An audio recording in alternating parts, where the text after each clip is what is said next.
দুই ফোঁটা পানি আল্লাহর কাছে অধিক প্রিয় হয়ে যায়। এক নম্বর হলো জিহাদের ময়দানে শহীদদের গা বেয়ে বেয়ে রক্তের ফোঁটা।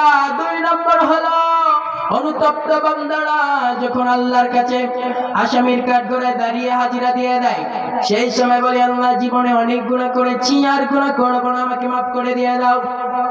রাব্বুল আলামিন বললেন অনুতপ্ত বান্দারা যখন তারা কি করবে, মন প্রাণ উজাড় করে দিয়ে যারা আমার কাছে তওবা করে ফিরে আসবে তাদের গুনাহগুলো আমি আল্লাহ মাফ করে দিয়ে দেব।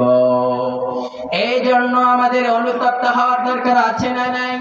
রাব্বুল আলামিন সুন্দরভাবে জানালেন, ও গোলামেরা শোনো, আমি আল্লাহ এমন একটা রাত্রি দিয়ে দিলাম, এমন একটা সময় দিলাম, ওই সময় তোমরা যদি তওবা করো তোমাদের তওবা মাফ হয়ে যাবে, সবগুলো গুনাহ মাফ হয়ে যাবে। দেখো তোমরা পৃথিবীর বুকে একবার তাকাও, যখন গভীর রজনী চলে আসে সেই সময় আমি রব্বুল আলামিন আমার গোলামদেরকে ডাকাই, গোলামদেরকে বলি কার কি চাওয়া পাওয়া আছে আমার কাছে চাও। সেই তাহাজ্জুদের সময় কেউ যদি চায় তাহলে রব্বুল আলামিন তার জীবনের সবগুলা গুনাহ মাফ করে দিয়ে দেন এবং হাজতগুলো পূর্ণ করে দিয়ে দেয়। এই জন্য আমাদের চাওয়ার দরকার আছে না নাই?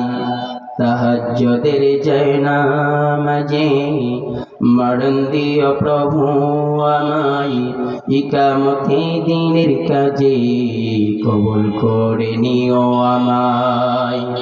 তাহাজ্জুদের জায়নামাজে মরণ দিও প্রভু আমায়, ইকামতে দ্বীনের কাজে কবুল করে নিও আমায়। এই জন্য এখন আমাদের সময় আছে, তওবা করার দরকার আছে না নাই?